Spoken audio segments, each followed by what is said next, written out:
Apa khabar semua? Hari ini kita bertemu kembali dalam kelas Maya Biologi KSSM tingkatan 4. Kita akan belajar bab baharu iaitu bab 8, sistem respirasi dalam manusia dan haiwan. Di mana topik yang kita akan belajar pada hari ini ialah 8.1 jenis sistem respirasi. Pada akhir pembelajaran nanti, cikgu harap pelajar dapat yang pertama, mengenal pasti struktur respirasi dalam serangga, ikan, amfibia dan manusia. Yang kedua, dapat memerihalkan penyesuaian struktur respirasi dan fungsinya dalam pertukaran gas bagi haiwan dan manusia.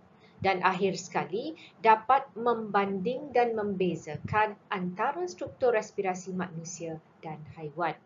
Jom kita belajar sama-sama. Sekarang kita akan lihat tentang struktur respirasi dan penyesuaiannya dalam pertukaran gas. Apa yang dimaksudkan dengan struktur respirasi? Struktur respirasi merujuk kepada permukaan respirasi yang membolehkan pertukaran gas berlaku. Bermaksud inilah tempat di mana oksigen meresap masuk ke dalam sel, manakala karbon dioksida meresap keluar dari sel. Maka permukaan respirasi membolehkan pertukaran gas berlaku antara sel organisma dengan persekitaran luar. Satu faktor yang mempengaruhi pertukaran gas yang efisien adalah nisbah jumlah luas permukaan kepada isi padu yang juga dikenali dengan singkatan JLP/I, di mana nisbah jumlah luas permukaan kepada isi padu bergantung kepada saiz organisma. Apakah hubungan antara saiz organisma dengan JLP/I?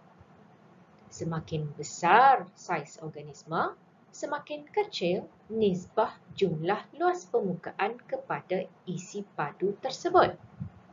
Ini bermaksud, organisma unisel yang saiznya adalah lebih kecil mempunyai nisbah JLP/I yang lebih besar.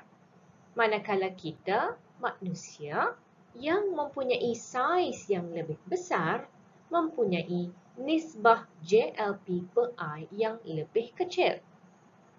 Betulkah? Untuk kita membuktikan hipotesis ini, kita perlu buat sedikit pengiraan, di mana kita akan mengira nisbah jumlah luas permukaan kepada isi padu bagi 3 kubus yang mempunyai saiz yang berbeza. Untuk ini, cikgu harap semua sudah bersedia dengan kalkulator. Jadi, kita akan membuat pengiraan bersama-sama. Kita akan mulakan dulu dengan kubus yang kecil, iaitu sisinya adalah 1 cm. Luas permukaan bagi kubus ini adalah kita kirakan dulu luas permukaan bagi satu permukaan, di mana luas permukaannya adalah panjang darab lebar 1 darab 1 cm. Kita akan dapat balik 1 cm persegi. Tetapi ingat, kita perlu darabkan dengan 6 kerana kubus ini merupakan bentuk 3 dimensi yang mempunyai 6 permukaan. Jadi, kita akan dapat luas permukaan bagi kubus yang pertama adalah 6 cm persegi. Kemudian, kita akan kirakan pula isi padu. Isi padu adalah hasil darab panjang darab lebar darab tinggi. Bermaksud 1 darab 1 darab 1, kita akan dapat 1 cm padu. Jadi daripada dua nilai ini, kita bolehlah menentukan nisbah jumlah luas permukaan kepada isi padu, di mana Jumlah luas permukaannya adalah 6, manakala isi padunya adalah 1, maka nisbahnya adalah 6:1. Sekarang, cikgu nak anda semua kirakan luas permukaan, isi padu dan nisbah jumlah luas permukaan kepada isi padu bagi kubus yang kedua dan juga kubus yang ketiga.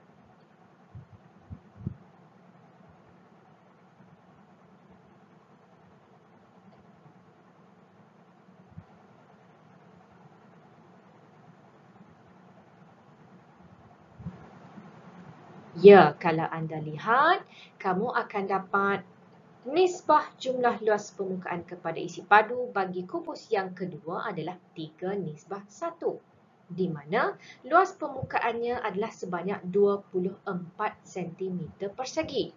Bagaimana nilai ini diperoleh? Kita akan cari dulu luas permukaan bagi satu permukaan 2/2.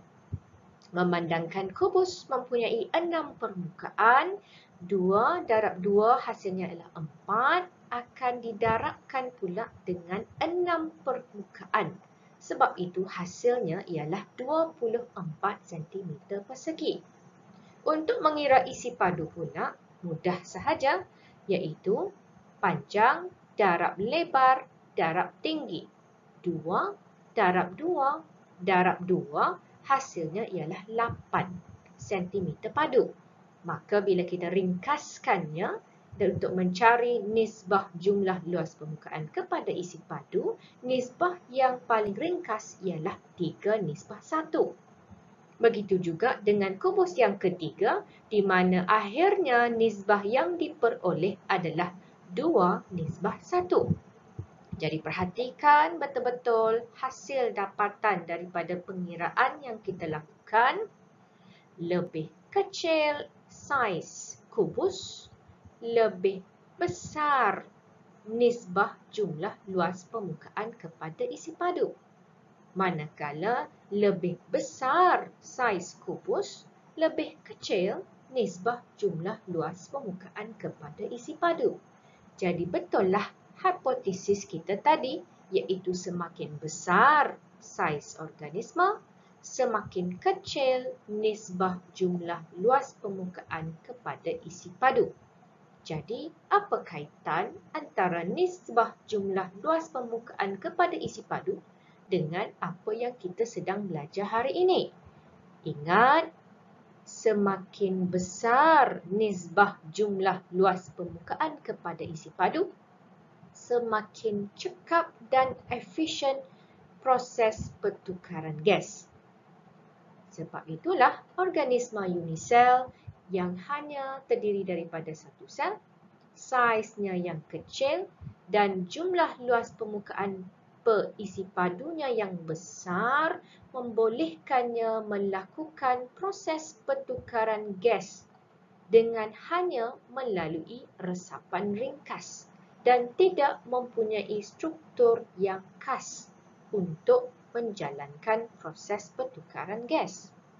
Manakala memandangkan manusia yang bersaiz lebih besar, mempunyai jumlah luas permukaan isi padu yang lebih kecil, maka kita memerlukan sistem dan struktur respirasi yang khusus bagi membolehkan proses pertukaran gas berlaku dengan lebih efisien. Sekarang kita akan lihat pula ciri penyesuaian struktur respirasi untuk pertukaran gas yang efisien bagi organisma bersaiz besar. Apakah ciri-ciri yang perlu ada pada struktur respirasi bagi membolehkan pertukaran gas berlaku dengan efisien? Yang pertama sudah tentu ada kaitannya dengan JLP/I, di mana nisbah jumlah luas permukaan kepada isi padu mestilah besar. Ini bagi membolehkan pertukaran gas respirasi berlaku dengan lebih cekap. Selain itu, struktur respirasi adalah nipis di mana dinding atau membrannya hanyalah setebal satu sel. Ini penting bagi memudahkan resapan gas respirasi berlaku. Ciri yang ketiga pula, pembukaan struktur respirasi haruslah sentiasa dalam keadaan yang lembab. Ini bagi membenarkan gas respirasi melarut terlebih dahulu sebelum meresap ke dalam sel. Dan akhir sekali, kebanyakan struktur respirasi dilengkapi dengan jaringan kapilari darah. Ini membenarkan pengangkutan gas respirasi berlaku dengan lebih cekap. Jom kita lihat pula struktur respirasi serangga dan penyesuaiannya. Kita akan kaji tentang sistem trakea dalam belalang. Jadi kalau kita lihat, di sisi badan belalang terdapat liang-liang kecil yang disebut sebagai spiracle. Spiracle merupakan liang kecil yang membolehkan udara masuk ke dalam sistem trakea belalang, iaitu sistem untuk pertukaran gas berlaku. Apabila spiracle dibuka, udara yang mengandungi oksigen akan memasuki trakea melalui spiracle. Dan trakea ini bercabang pula membentuk struktur yang dikenali sebagai tracheole. Ingat, tracheole lah merupakan permukaan respirasi bagi serangga. Ingat lagi ke apa yang dimaksudkan dengan permukaan respirasi? Ya, ini bermaksud tracheole lah tempat di mana berlakunya proses pertukaran gas antara sel badan dengan persekitaran luar. Ini merupakan satu lagi gambar yang lebih jelas di mana kita ada liang kecil pada permukaan badan yang disebut sebagai spiracle yang membenarkan udara memasuki ruang trakea. Trakea bercabang membentuk tracheole yang bersentuhan dan berhubungan secara terus dengan sel-sel badan. Jadi, apakah ciri-ciri penyesuaian yang ada pada tracheole khususnya untuk membolehkan pertukaran gas berlaku dengan lebih cekap? Ingat lagi ke 4 penyesuaian yang kita dah belajar sebelum ini? Serangga mempunyai bilangan tracheole yang banyak kerana ini akan menyediakan jumlah luas permukaan yang lebih besar untuk pertukaran gas berlaku. Selain itu, dindingnya juga adalah nipis bagi memudahkan resapan gas respirasi. Yang ketiga, dinding tracheole juga sentiasa dalam keadaan lembab bagi membenarkan gas respirasi melarut di dalamnya. Dan yang keempat, keistimewaan belalang adalah kehadiran kantung udara di mana kantung udara ini yang sentiasa berisi udara akan mempercepatkan penghantaran gas respirasi. Sekarang kita akan lihat pula struktur respirasi ikan dan ciri-ciri penyesuaiannya. Apakah struktur respirasi bagi ikan? Organ respirasi bagi ikan adalah insang yang terdapat pada tepi badannya yang terdiri daripada filamen dan disokong oleh lengkung insang. Dan kalau kita lihat filamen insang dengan lebih dekat lagi, filamen insang pula terdiri daripada banyak unjuran yang nipis dan pipih yang disebut sebagai lamela. Maksudnya di sini, ikan mempunyai insang. Insang terdiri daripada filamen insang dan filamen insang pula terdiri daripada lamela di mana berlakunya proses pertukaran gas. Ini merupakan gambar lamela di mana kita lihat di sinilah tempat berlakunya proses pertukaran gas antara sel badan dengan persekitaran luar iaitu air. Apakah ciri-ciri penyesuaian bagi struktur respirasi ikan?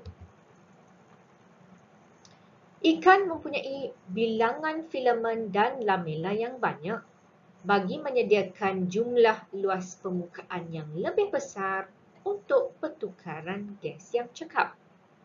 Selain itu, membran lamela insang juga adalah nipis.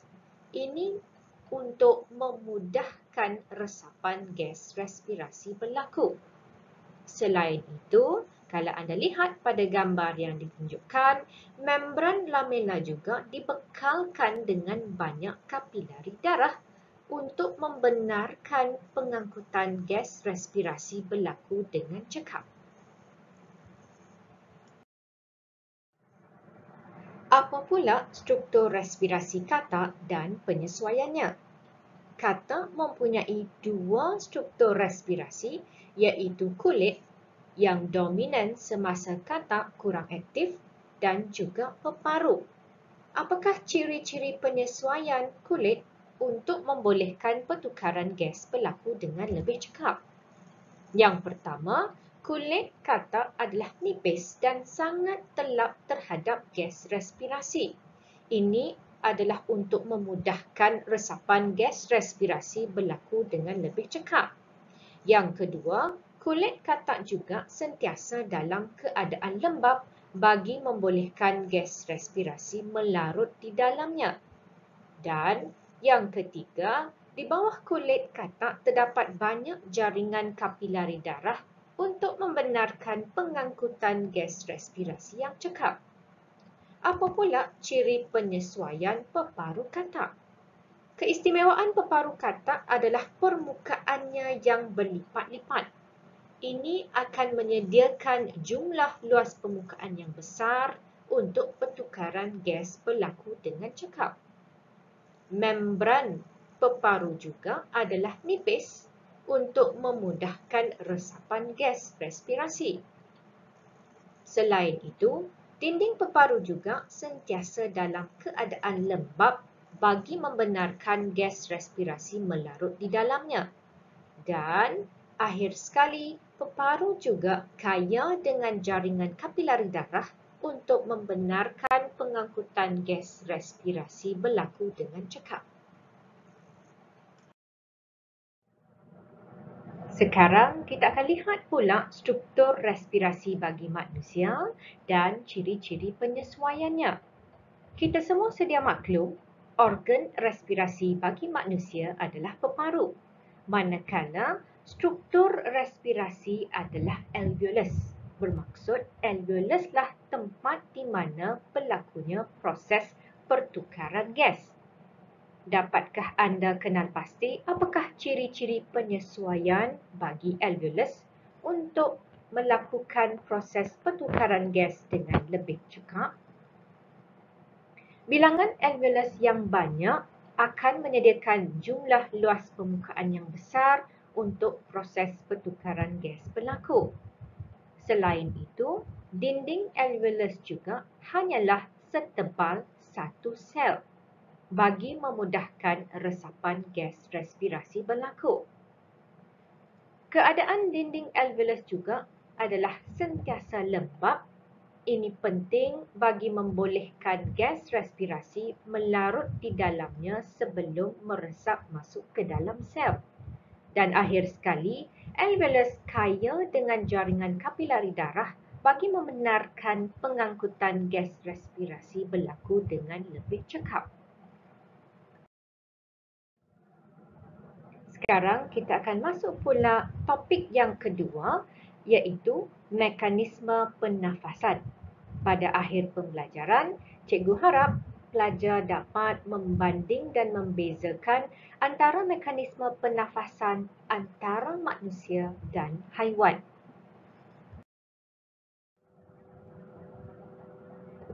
Semasa proses tarikan nafas dalam serangga, otot abdomen akan mengendur. Ini menyebabkan tekanan udara dalam trakea menjadi lebih rendah berbanding tekanan di luar. Dan ini akan menyebabkan udara memasuki trakea melalui spirakel. Jadi, dia akan masuk melalui spirakel ke dalam trakea dan memasuki trakeo dan akhirnya berlaku proses pertukaran gas. Bagi proses hembusan nafas pula, otot abdomen akan mengecut dan ini akan menyebabkan tekanan udara dalam trakea meningkat dan akhirnya udara dipaksa keluar dari trakea melalui spirakel. Jadi sebaik sahaja dah berlaku proses pertukaran gas, udara yang mengandungi karbon dioksida akan melalui trakea dan akhirnya dipaksa keluar melalui spirakel. Sekarang kita akan lihat pula mekanisme pernafasan dalam katak. Proses tarikan nafas bagi katak terbahagi kepada dua fasa. Kita lihat dulu fasa yang pertama. Semasa proses tarikan nafas fasa pertama, lihat gambar yang ditunjukkan, mulut akan ditutup, glotis juga tutup. Glotis ini merujuk kepada ruang yang memisahkan antara rongga mulut dan juga peparu. Tetapi yang dibuka hanyalah lubang hidung.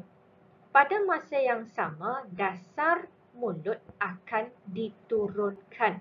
Bermaksud, rongga mulut menjadi besar. Apabila isi padu rongga mulut meningkat, secara automatik tekanan udara dalam rongga mulut akan menurun. Ingat ya, tekanan dan juga isi padu adalah saling berlawanan. Bermaksud, apabila isi padu udara meningkat, tekanan automatik akan menurun dan sebaliknya. Jadi memandangkan dasar rongga mulut turun, ruang dalam mulut menjadi besar, tekanan pula akan menurun. Ini menyebabkan udara dapat memasuki rongga mulut melalui lubang hidung. Apa pula yang berlaku seterusnya? Sekarang, glotis akan terbuka, lubang hidung tutup dan dasar rongga mulut pula akan naik. Jadi kita lihat isi padu di sini semakin berkurang dan ini akan secara automatik menyebabkan tekanan udara dalam rongga mulut meningkat dan udara dipaksa masuk ke dalam peparu melalui glotis. Jadi berlakulah proses pertukaran gas dalam peparu.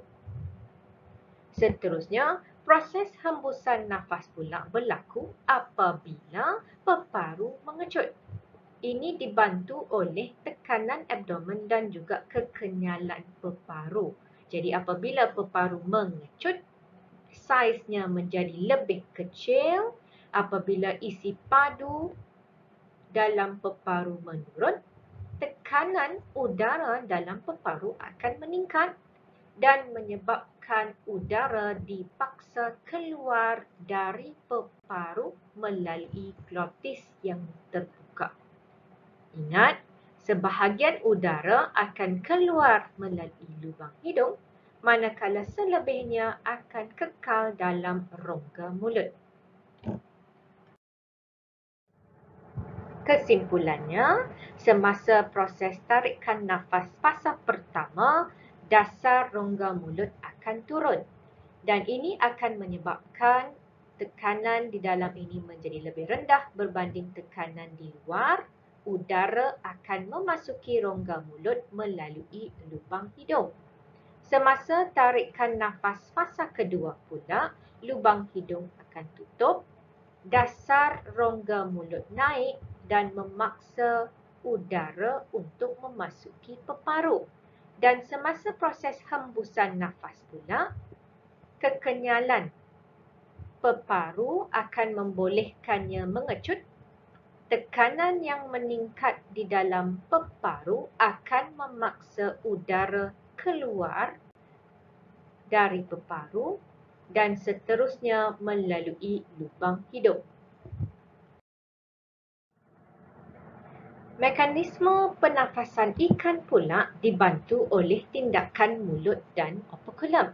Apa itu operculum? Operculum sebenarnya merupakan satu struktur lipatan yang melindungi insang. Jadi, bagaimana tindakan mulut dan operculum boleh membantu proses pertukaran gas? Ikan akan melakukan ventilasi dengan berenang dan juga dengan membuka dan menutup operculum. Iaitu apabila mulut dibuka, operculum akan tutup. Manakala apabila mulut ditutup, operculum akan buka. Jadi apa kepentingannya? Ini akan mendorong air untuk masuk ke dalam mulut dan seterusnya ke dalam insang. Ventilasi meningkatkan pengaliran air pada permukaan respirasi. Ingat, air ini mengandungi oksigen terlarut. Maka, apabila terdapat lebih banyak air yang mengalir pada permukaan respirasi, maka kadar pertukaran gas juga menjadi lebih efisien dan cekap. Sekarang kita akan lihat dengan lebih dekat lagi mekanisme pernafasan dalam ikan. Semasa proses tarikan nafas dalam ikan, mulut akan dibuka dan dasar rongga mulut diturunkan. Ini akan menyebabkan ruang operculum menjadi lebih besar. Pada masa yang sama, bukaan operculum ditutup. Cikgu dah cerita sebelum ini, apabila mulut dibuka, operculum akan ditutup dan sebaliknya. Apabila ruang operculum menjadi besar, bermaksud isi padu dalam operculum meningkat, secara automatik tekanan udara di dalam rongga mulut akan menurun. Apabila tekanan di dalam ini adalah lebih rendah berbanding di luar, air yang mengandungi oksigen terlarut akan memasuki mulut. Fasa kedua iaitu fasa hembusan nafas pula berlaku apabila mulut ditutup dan rongga mulut dinaikkan. Ini akan memaksa air untuk melalui lamela insang dan disinilah berlakunya proses pertukaran gas. Otot operculum mengendur dan ruangnya menjadi lebih kecil menyebabkan isi padu rongga mulut dikurangkan dan secara automatik tekanan menjadi lebih tinggi. Ini akan memaksa air untuk keluar melalui ruang operculum yang terbuka. Akhir sekali, kita akan lihat pula mekanisme pernafasan bagi manusia. Semasa proses tarikan nafas, otot interkostal luar akan mengecut manakala otot interkostal dalam akan mengendur. Kedua-dua otot ini sebenarnya otot yang terdapat antara tulang rusuk dan bertindak secara antagonis. Apa yang dimaksudkan dengan antagonis? Bermaksud apabila satu otot mengecut, satu lagi otot mestilah mengendur, iaitu tindakannya mestilah berlawanan. Apa kesan daripada tindakan otot-otot ini? Ini akan menyebabkan sangkar rusuk dinaikkan ke atas dan ke depan. Jadi lihat animasi yang ditunjukkan, sangkar rusuk akan naik ke atas dan juga ke depan. Pada masa yang sama, otot diafragma akan mengecut dan menyebabkannya turun ke bawah dan menjadi lebar dan mendatar. Lihat sekali lagi pada animasi yang ditunjukkan, apabila otot diafragma mengecut, ianya akan turun ke bawah. Kedua-dua tindakan otot ini akan menyebabkan isi padu rongga toraks bertambah dan secara automatik menyebabkan tekanannya berkurang. Tekanan atmosfera yang lebih tinggi di luar akan memaksa udara untuk memasuki peparu. Semasa fasa hembusan nafas pula, proses yang berlaku adalah berlawanan dengan semasa proses tarikan nafas. Bermaksud, otot interkostal luar akan mengendur manakala otot interkostal dalam akan mengecut. Ini akan menyebabkan sangkar rusuk turun ke bawah dan ke dalam.